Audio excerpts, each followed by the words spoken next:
Assalamualaikum warahmatullahi wabarakatuh. Di sini saya akan menjelaskan manajemen konflik. Manajemen konflik adalah proses membatasi aspek negatif konflik sambil meningkatkan aspek positif konflik. Nah, tujuan manajemen konflik ialah untuk meningkatkan pembelajaran dan hasil kelompok, termasuk efektivitas atau kinerja dalam pengaturan organisasi. Konflik yang dikelola dengan benar dapat meningkatkan hasil kelompok. Bisnis dapat mengambil manfaat dari jenis dan tingkat konflik yang sesuai. Itulah tujuan manajemen konflik, dan bukan tujuan penyelesaian konflik. Nah, manajemen konflik tidak menyiratkan resolusi konflik manajemen. Manajemen konflik meminimalkan hasil negatif dari konflik dan mempromosikan hasil positif dari konflik dengan tujuan meningkatkannya pembelajaran dalam suatu organisasi. Konflik yang dikelola dengan benar meningkatkan pembelajaran organisasi dengan meningkatkannya jumlah pertanyaan yang diajukan dan mendorong orang yang menantang status quo. Konflik organisasi di tingkat interpersonal termasuk perselisihan antara teman sebaya dan juga konflik atasan atau bawahan. Orientasi solusi penyelesaian konflik. Ada 3 orientasi solusi penyelesaian konflik. Yang pertama, kalah dengan kalah. 2, menang dengan kalah. 3, menang dengan menang atau win-win. Yang pertama, orientasi kalah dengan kalah adalah suatu jenis konflik yang cenderung berakhir negatif bagi semua pihak yang terlibat. Yang kedua, orientasi menang dengan kalah, yaitu menghasilkan satu pihak yang menang, biasanya dengan mengorbankan pihak lainnya. Yang ketiga ada orientasi menang dengan menang, yaitu salah satu konsep yang paling penting untuk resolusi konflik. Nah, solusi menang dengan menang yang dicapai dengan tawar-menawar integratif mungkin mendekati optimal bagi kedua belah pihak. Pendekatan yang digunakan ini menggunakan pendekatan kooperatif dan bukan pendekatan kompetitif. Meskipun konsep menang dengan menang adalah orientasi yang ideal, gagasan bahwa hanya ada satu pemenang yang secara konstan diperkuat dalam budaya Amerika. Nah, orientasi menang dengan kalah diproduksi di masyarakat kita dalam kompetisi atlet, masuk ke program akademik, sistem promosi industri, dan sebagainya. Individu cenderung menggeneralisasi tujuan dari situasi menang dengan kalah dan menerapkan pengalaman ini pada situasi yang tidak tepat. Mentalitas semacam ini dapat merusak ketika berkomunikasi dengan kelompok budaya yang berbeda yang menyebabkan terjadinya suatu hambatan dalam bernegosiasi, dan juga bisa membuat pihak yang kalah merasa hal tersebut sesuatu yang biasa-biasa saja. Selanjutnya kita akan membahas tentang pemetaan masalah yang berpotensi konflik. Nah, dalam rangka mengembangkan keterampilan para pejabat administrator untuk menyelesaikan masalah konflik, hal lain yang harus dilakukan adalah bagaimana si para pejabat tersebut berhasil memetakan permasalahan yang berpotensi konflik. Nah, selanjutnya pertanyaan strategis berikut ini diharapkan para pejabat administrator dapat memetakan masalah-masalah tersebut yang berpotensi konflik. Yang pertama, apakah konflik itu sesuatu yang baik atau buruk bagi suatu organisasi? Yang kedua, ataukah sesuatu yang netral? Nah, pada level mana konflik tersebut muncul? Selanjutnya, bagaimana tingkat kedalamannya? Selanjutnya, mengapa konflik tersebut bisa muncul? Langkah selanjutnya dalam menyelesaikan permasalahan konflik adalah kita harus mengenali permasalahan konflik dengan memetakan jenis-jenis konfliknya. Terlebih dahulu dengan mengembangkan pertanyaan-pertanyaan seperti apakah konflik soal sumber daya dalam sebuah organisasi atau konflik yang berkaitan dengan tujuan organisasi atau konflik yang berkaitan dengan identitas, persoalan personal, atau terkait bidang tugas. Ada pula teknik lain dalam mengidentifikasi akar permasalahan, yaitu metode pemetaan masalah, seperti make, define, and measure, analysis, cause and effect, relationship, improve, and control. Yang pertama, define and measure the problem.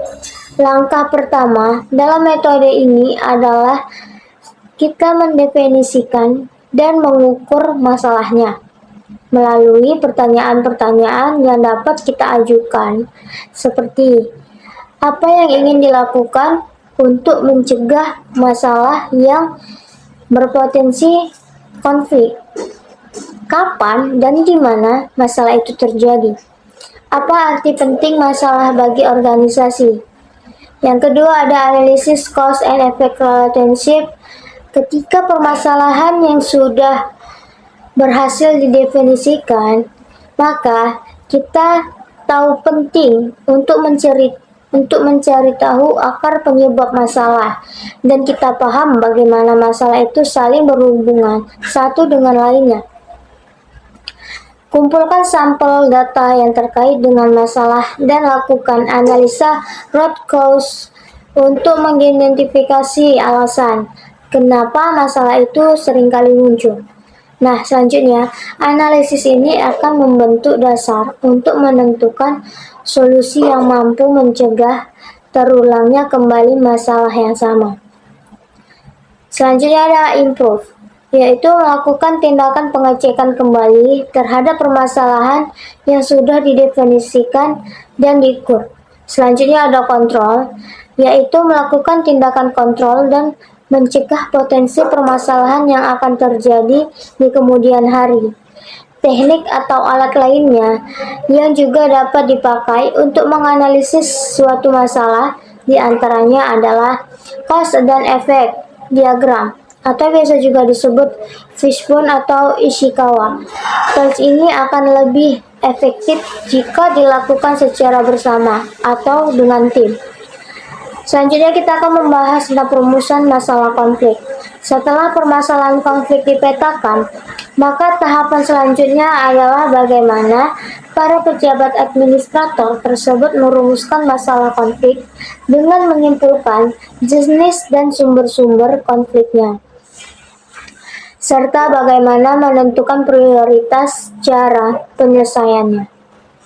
Nah, pastikan dahulu dalam perumusan masalah bermakna pernyataan negatif.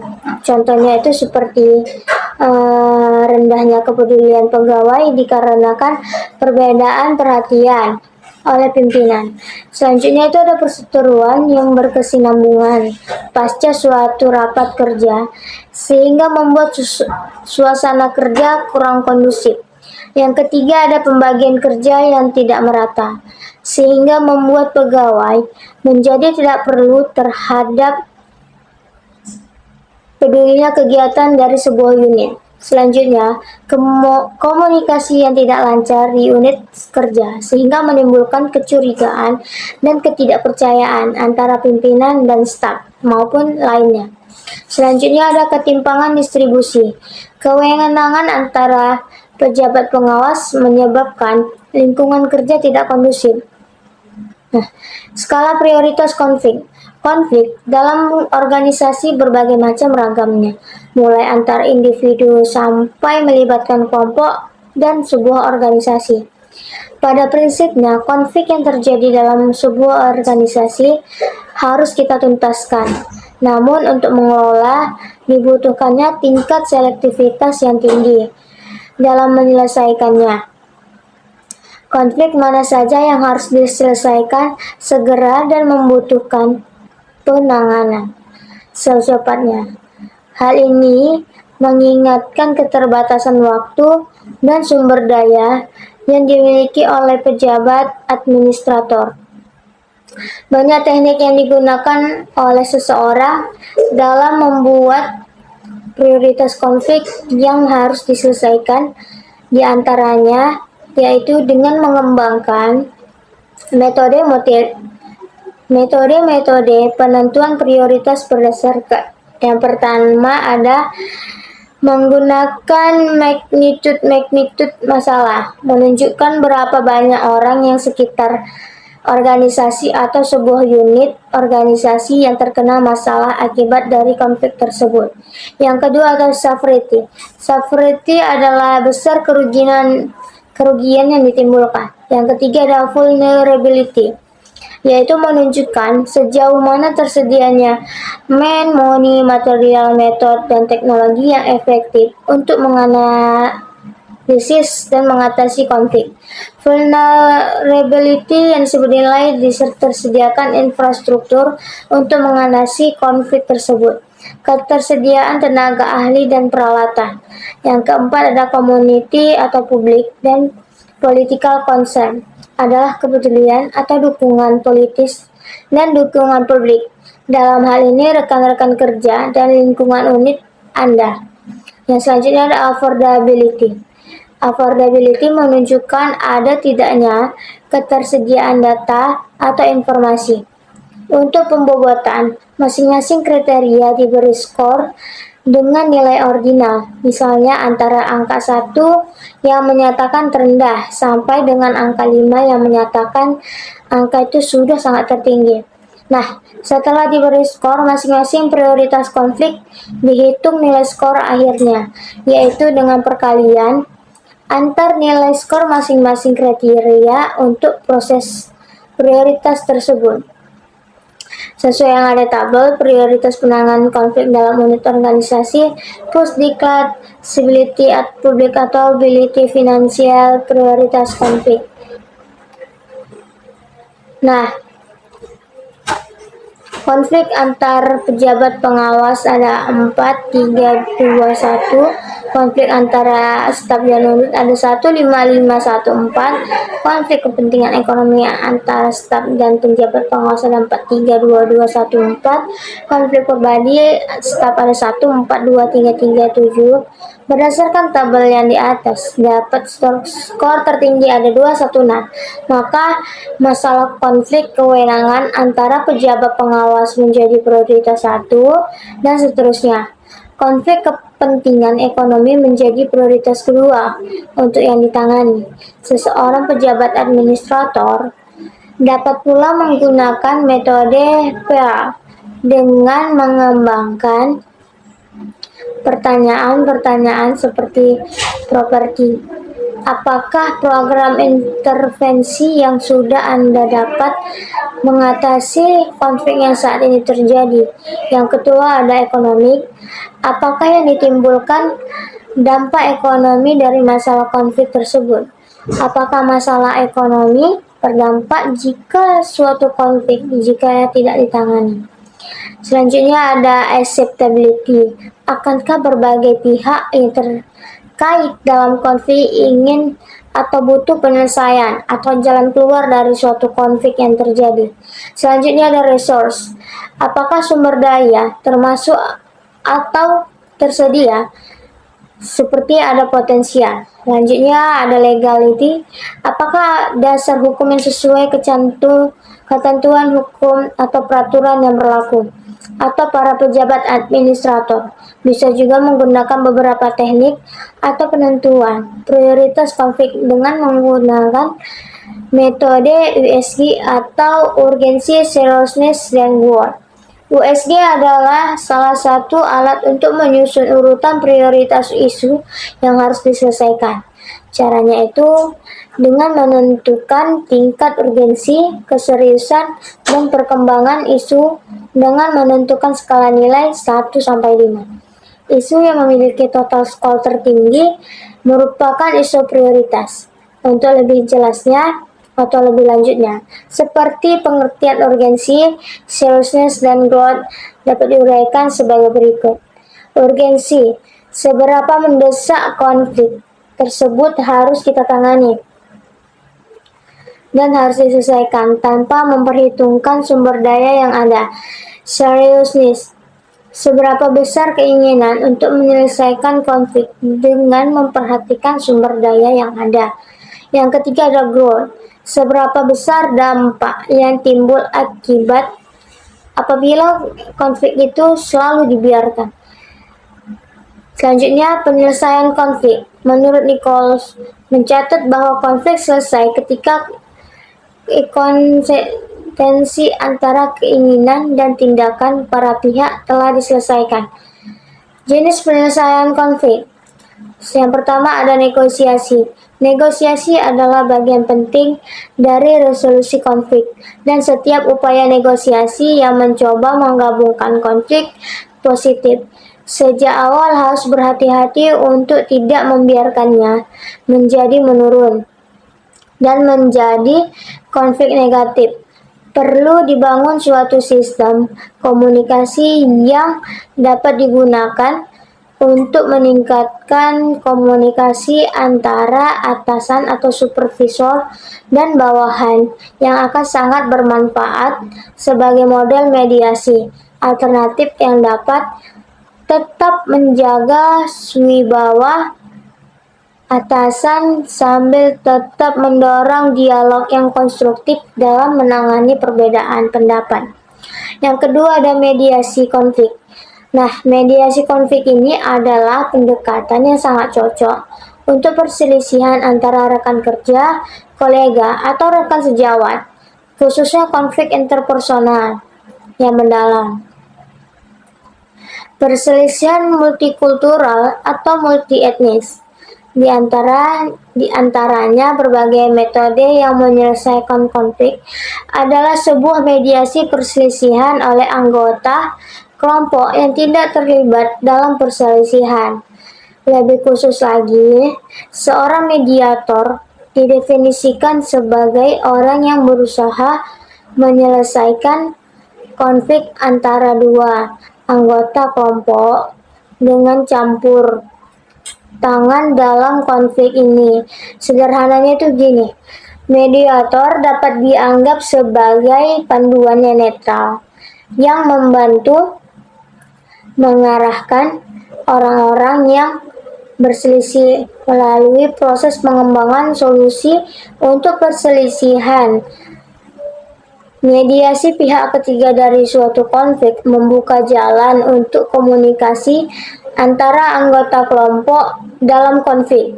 Hal ini memungkinkan anggota untuk mengekspresikan pendapat mereka dan meminta klarifikasi tentang sudut pandang anggota lainnya.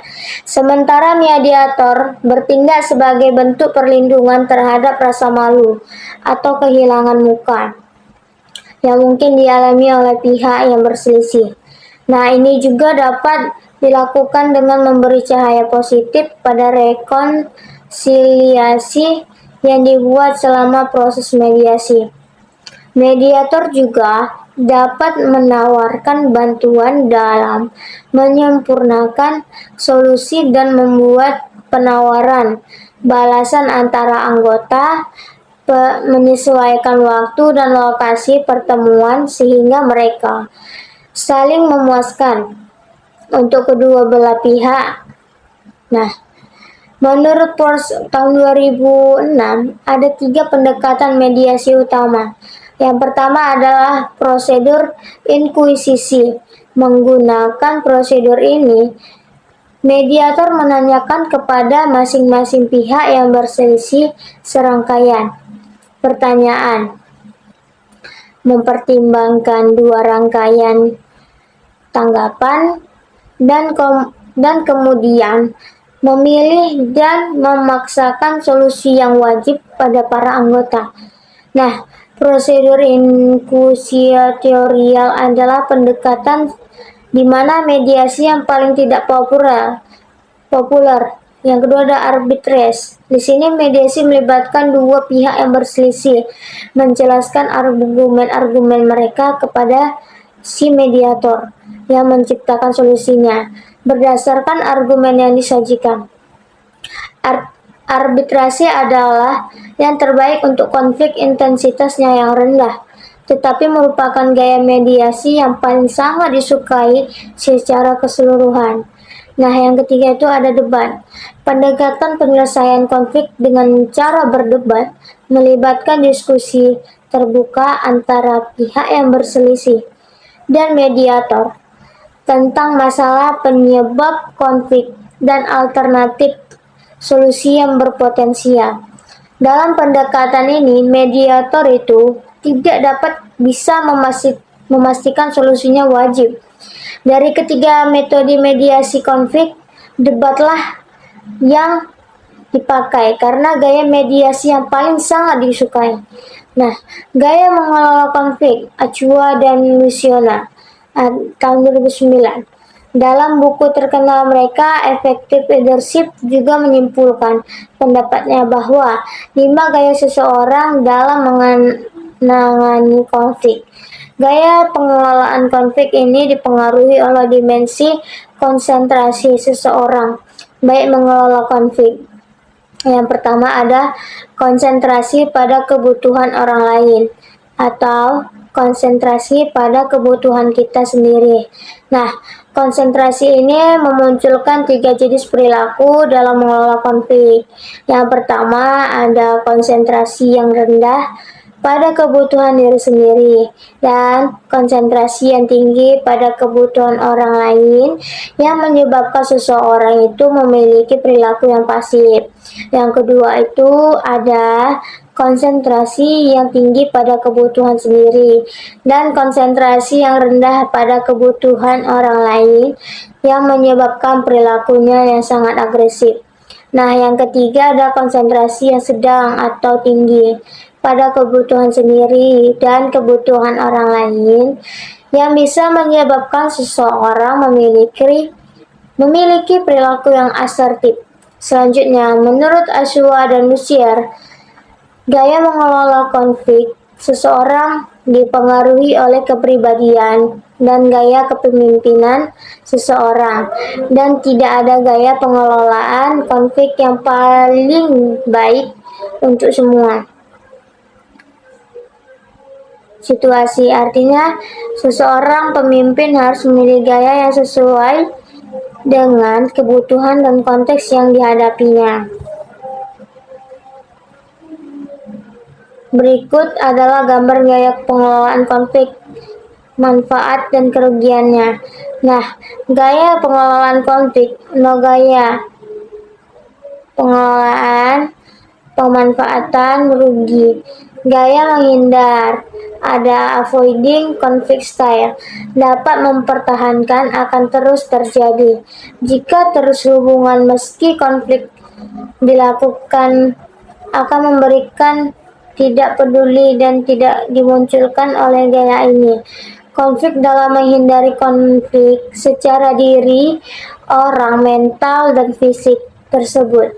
Situasi kalah dengan kalah yang konflik tidak selesai. Yang kedua ada gaya mengakomodasi, menang kalah terjadi, menyenangkan orang-orang lain menang, terjadi lain dengan cara ketidakseimbangan atau accommodating conflict style, melakukan apa yang hubungan mereka inginkan, hubungan pada menyelesaikan konflik, padahal Anda akhirnya tidak dengan cara mengalahkan, ingin melakukannya, berakhir positif, berusaha menyenangkan, ide bagus dari Anda pihak lain tidak tersampaikan. Ini merupakan kebutuhan yang diakibatkan ingin pribadi. Gaya memasak atau forcing konflik, pengambilan keputusan yang sangat populer. Jika sering cepat dilakukan, maka digunakan akan style. Jika pengambilan menimbulkan keputusan yang benar, maka kebencian. Menyelesaikan konflik berdampak positif bagi perilaku agresif. Organisasi bersikap tidak kooperatif. Nah, gaya ini sangat pas pada yang menggunakan kekuasaan, digunakan untuk menyelesaikan, memberikan rasa takut pada aksi-aksi yang tidak pihak lain mengintimidasi. Gaya ini akan tumbuh dan berkembang jika dihadapkan dengan orang yang menghindari dan mengakomodasi dengan kebutuhan orang. Nah, selanjutnya ada gaya negosiasi. Negosiasi bersikap moderat, yaitu penyelesaian konflik yang dipertahankan. Kompromi relatif cepat dan kadang dapat konflik style hubungan masih dapat memberikan hasil yang menyelesaikan konflik dengan asertif. Pendekatan give and take. Gaya kolaboratif yang bersifat konflik sejawat.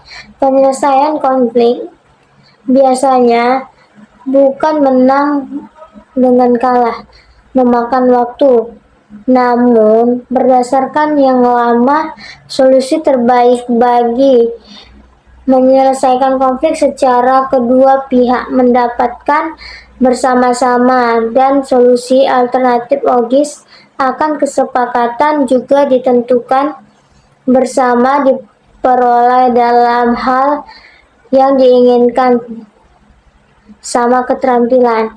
Saat menggunakan gaya ini bernegosiasi, Anda harus bersikap asertif dan sangat kolaboratif. Yang diperlukan gaya ini sesuai jika setiap orang yang terlibat dalam konflik mengutamakan tujuan organisasi di atas tujuan pribadinya, memiliki waktu yang cukup, menjaga hubungan menjadi konsentrasi kedua pihak, dan strategi penyelesaian konflik. Banyak strategi yang bisa dikembangkan oleh pejabat administrator untuk menyelesaikan konflik dalam organisasi, mulai dari penyelesaian langsung oleh pejabat administrator sampai kepada menggunakan pihak ketiga. Direct intervention through negotiation. Strategi ini dipergunakan apabila permasalahan konflik yang terjadi dalam organisasi terkait dengan hal yang sangat teknis seperti konflik akan data atau informasi yang bias antara pejabat yang berada di bawahnya, atau antar konflik distribusi pekerjaan yang tidak merata antara staf. Konflik seperti ini sebaiknya dapat diselesaikan langsung oleh pejabat administrator dengan mengecek kekurangan data, lalu berusaha untuk dikomunikasikan dan bernegosiasi dengan berbagai pihak yang berselisih agar dicapainya kesepakatan antara kedua belah pihak yang berkonflik tadi. Nah, ada beberapa keterampilan yang diperlukan oleh pejabat administrator dalam menyelesaikan konflik dengan metode negosiasi ini, yaitu para pejabat administrator harus banyak mendengar terlebih dahulu dari pihak yang berkonflik. Selanjutnya ada jaga hubungan yang baik antara kedua belah pihak yang berkonflik. Selanjutnya jangan terlihat dan terlibat secara emosional terhadap pihak yang berkonflik. Selanjutnya hindari condong ke satu pihak saja. Selanjutnya bersikap netral. Menurut Neil Gates dan Kevin McNulty, ada beberapa prinsip yang harus dimiliki oleh seseorang manajer dalam mengelola konflik, yaitu yang pertama ada respect dan integrity. Respect berarti bahwa seseorang pemimpin itu melihat tanpa syarat setiap orang dan hal positif yang selalu dipikirkan. Dalam menangani konflik, seseorang pemimpin juga harus bertindak dengan integritas. Perspektif mendasar dari seorang pimpinan adalah menghadapi konflik untuk mencari sebuah solusi. Selanjutnya, raport. Bagian yang penting dalam manajemen konflik adalah menjaga hubungan. Nah, hal ini termasuk kemampuan untuk menciptakan hubungan yang baik, yang tanggap dan perhatian dengan lainnya. Dalam situasi konflik, seseorang pimpinan harus mampu menciptakan hubungan yang baik dan mempertahankan hal-hal tersebut dalam seluruh proses penyelesaiannya sebuah konflik. Selanjutnya ada resourcefulness. Pemimpin harus menjadi teladan bagi bawahannya agar dapat dijadikan rujukan untuk menangani konflik secara bijaksana. Resourcefulness ini dapat terkait pengetahuan, data, strategi-strategi, dan jaringan yang dapat membantu kita dalam menyelesaikan konflik. Selanjutnya ada constructive attitude. Dalam menangani konflik, bersikap positif sudah menjadi keharusan dan kewajiban bagi seorang manajer. Sikap tersebut tidak hanya bermanfaat, namun penting, bahkan di situasi-situasi di mana orang-orang yang berkonflik menggunakan cara-cara yang tidak etis dan dalam menyelesaikan sebuah masalah. Seseorang pemimpin yang positif dapat menciptakan sikap yang kondusif di seluruh proses penyelesaian konfliknya. Nah, sikap positif ini sangat membantu mencapai penyelesaian konflik dengan baik. Selanjutnya ada direct intervention through compensation agreement. Bisa saja pejabat administrator yang langsung terlibat dalam penyelesaian sebuah konflik dapat mencapai kesepakatan kedua belah pihak yang dapat dengan menerapkan kompensasi. Sebagai contoh, apabila adanya sebuah konflik terjadi pertentangan di antara pegawai dalam konteks distribusi pekerjaan atau penugasan. Seorang pejabat administrator dapat saja memberikan kompensasi bagi pihak yang merasa dirugikan karena tidak dapat porsi yang baik di penugasannya. Dia dapat melakukan dengan menambahkan beban tanggung jawab, namun diberi peluang untuk menangani pekerjaannya yang sesuai dengan keahliannya. Yang selanjutnya, third party mediation. Apabila seorang pejabat administrator tidak dapat menyelesaikan konflik dengan baik dalam unit organisasinya, maka cara lain yang dapat ditempuh dalam menyelesaikan sebuah konflik itu adalah dengan cara mengundang si pihak ketiga yang berfungsi sebagai mediator atau arbitrator. Orang yang ditunjuk sebagai mediator itu harus mempunyai sebuah keahlian profesional dalam menyelesaikan konflik tadi. Nah, pihak ketiga itu adalah pihak yang netral, bisa berbentuk konsultan psikolog atau konsultan hukum, bahkan bisa melibatkan pengadilan, tata usaha negara sekalipun. Nah, instrumen penanganan konflik. Sebagaimana dijelaskan tadi, konflik itu tidak menyenangkan, tetapi kadang-kadang sebuah konflik itu tidak bisa kita hindarkan dalam bisnis. Tetapi ada 5 pendekatan ini dapat membantu mengatasinya. Oleh karena itu perlu kita kenali karakteristik konflik dan gaya seseorang dalam mengelola konflik, sehingga kita dapat bersiap diri dan menentukan strategi pengelolaannya sebuah konflik. Nah, konflik tadi yang tidak kita kenal dikelola atau tidak dikelola dengan baik menghasilkan kerusakan, kepercayaan, dan kehilangan produktivitasnya. Nah, seseorang pemimpin akan selalu terekspos nih dengan beragam konflik yang baik, serta fungsional maupun disfungsional. Untuk bisnis kecil, di mana kesuksesan itu harus tergantung pada kohesi beberapa orang. Kehilangan kepercayaan dan produktivitas dapat menandakan kematian sebuah bisnis. Dengan pemahaman dasar tentang 5 strategi manajemen konflik, pemilik usaha kecil dapat menangani konflik dengan lebih baik sebelum mereka meningkatkan tanpa dapat kita perbaiki. Resolusi konflik mencakup berbagai hasil, seperti pengurangan, penghapusan, atau penghentian semua bentuk dan jenis konflik. Thomas dan Kilman mengidentifikasi penanganan konflik yang terjadi dari 5 gaya yang didasarkan pada 2 dimensi. Yang pertama itu ada ketegasan dan kinerja sama. Ketegasan adalah motivasi sebuah individu untuk mencapai tujuannya dan hasilnya. Sementara kerja sama menilai ketersediaan untuk membantu si pihak lain dalam mencapai tujuannya atau dalam mencapai hasilnya. Salah satu gaya dari 5 penyelesaian konflik dapat tepat berdasarkan keadaan, situasi, dan kepribadian dari individu yang terlibat. Sesuai pada gambar, instrumen konflik Thomas dan Kleeman, 5 gaya penyelesaian konflik gaya Thomas dan Kleeman dapat diuraikan berbagai berikut. Yang pertama ada akomodatif strategi. Akomodatif pada dasarnya itu mencakup memberikan pihak lawan apa yang diinginkannya.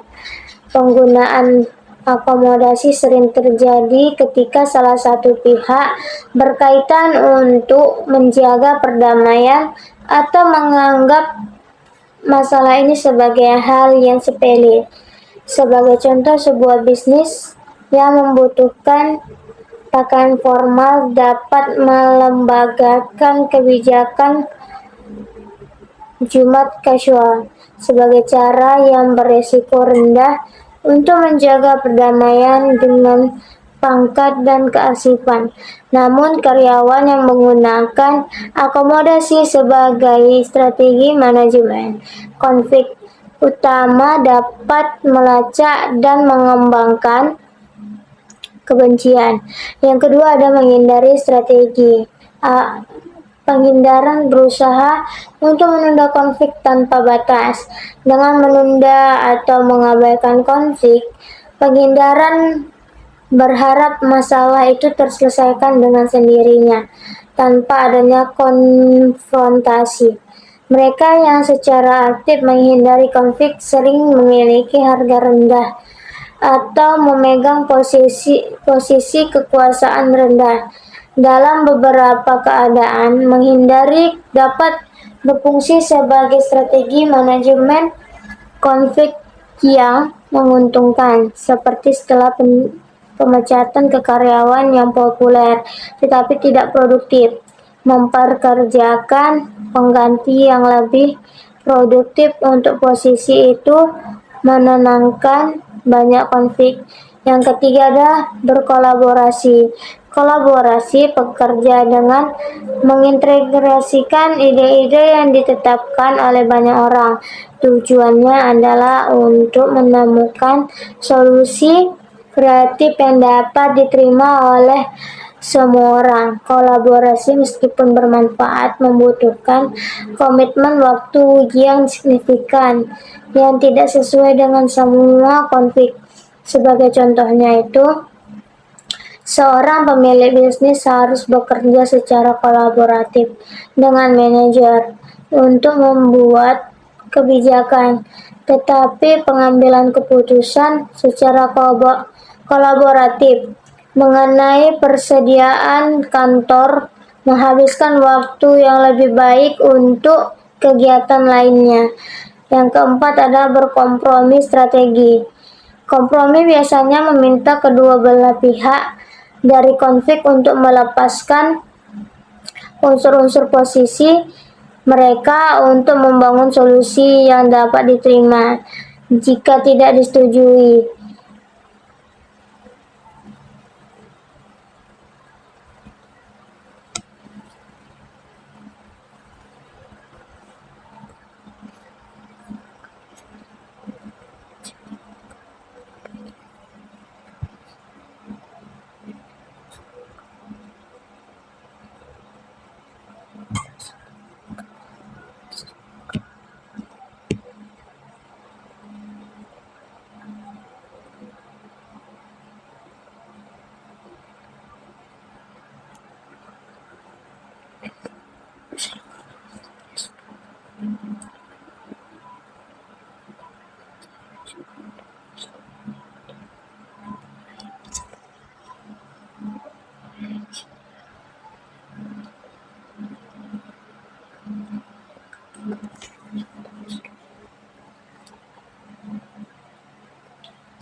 Strategi ini paling sering terjadi dalam konflik di mana para pihak memegang kekuatan yang relatif setara. Pemilik bisnis sering menggunakan kompromi selama negosiasi kontrak dengan bisnis lain, ketika masing-masing pihak kehilangan sesuatu yang sangat berharga, seperti pelanggan atau layanan yang diperlukan. Yang kelima, ada bersaing kompetisi beroperasi sebagai permainan zero sum di mana satu pihak menang dan yang lainnya kalah. Kepribadian yang sangat asertif sering kali mundur dari persaingan sebagai strategi manajemen konflik. Strategi kompetitif berfungsi paling baik dalam sejumlah konflik, seperti situasi darurat. Secara umum, pemilik bisnis mendapat manfaat dari memegang strategi kompetitif sebagai cadangan untuk situasi kritis dan keputusan yang menghasilkan niat buruk seperti pemotongan gaji karyawan atau PHK. Nah, selanjutnya ada langkah strategi penyelesaian konflik. Ketika karyawan tidak dapat melewati konflik, fokus pada komunikasi terlebih dahulu diikuti oleh strategi resolusi yang lebih agresif, seperti mediasi atau suara kelompok. Dalam dunia bisnis, kehadiran konflik bisa menjadi masalah yang sangat perlu segera diperhatikan. Jika pekerja dalam bisnis kecil kita tampaknya tidak berinteraksi secara kooperatif seperti yang kita inginkan, maka terlihat dalam beberapa resolusi konflik untuk mengatasi masalah ini dengan menyarankan berbagai macam strategi yang sederhana. Kita dapat membantu pekerjaan kita dalam menempatkan suatu periode konflik di belakang mereka. Yang pertama itu mulai diskusi. Seringkali konflik muncul hanya karena kurangnya komunikasi. Jika kita merasa karyawan kita mengalami konflik karena mereka tidak berbicara satu sama lainnya, tentukan waktu untuk berdiskusi. Dorong karyawan untuk berbicara melalui masalah, terutama jika kita menduga bahwa itu hanya berasal dari kenyataan bahwa mereka telah gagal berkomunikasi secara efektif hingga saat ini. Yang kedua itu komunikasinya tertulis. Jika masalah telah meningkatkan atau salah satu karyawan memiliki temperamental panas, komunikasi tertulis mungkin merupakan cara yang lebih efektif untuk meruntuhkan temboknya dan menyelesaikan sebuah konflik. Mintalah setiap karyawan untuk menulis surat kepada yang lainnya, menguraikan masalahnya dengan menulis surat alih-alih berbicara langsung. Mereka mendapatkan manfaat dari kesempatan untuk lebih hati-hati memilih kata-kata mereka. Mereka juga dapat memastikan bahwa pertukaran tidak meletus menjadi pertandingan yang berteriak. Selanjutnya, menulis surat menyediakan sarana untuk mendokumentasikan komunikasi ini dengan mudah. Yang ketiga, ada sesi mediasi. Terkadang dua individu dalam konflik ini tidak dapat menyelesaikannya bersama tanpa bantuan pihak ketiga. Jika konflik pekerja kita meningkatkan ke titik di mana intervensi luar diperlukan, nah, buatlah sesi mediasi. Latih anggota staf dalam seni mediasi.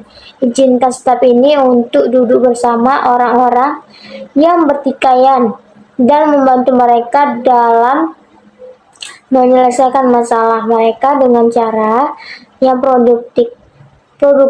Selanjutnya, kerjakan kompromi. Mintalah setiap orang untuk memberi sedikit dan mengambil sedikit dengan mengatur kompromi di antara keduanya. Mintalah kedua anggota yang untuk datang ke penawaran kita dan membicarakan masalahnya dengan mereka, menghadirkan kompromi potensial dan memungkinkan mereka untuk mempertimbangkan opsi-opsi dengan mengatur kompromi. Alih-alih hanya memiliki kepentingan satu anggota di atas yang lainnya, kita dapat memungkinkan bahwa satu anggota staf merasa diremehkan dengan cara penyelesaian konflik. Selanjutnya ada pemungutan suara atau vote. Pemungutan suara dapat menjadi metode yang efektif jika misalnya dua karyawan berdebat, kampanye iklan potensial atau usaha bisnis lainnya. Mengatur pemungutan suara dan memungkinkan karyawan lain untuk mempertimbangkan pilihan-pilihan yang diperdebatkan. Jumlah pilihan atas alternatif pilihan yang ada akan menyelesaikan konflik yang berfungsi sebagai jawaban sekali dan untuk semua. Nah, sekian dari penjelasan saya di atas. Saya harap kita semua itu bisa mengerti. Dan sampai jumpa pada video selanjutnya. Bye-bye.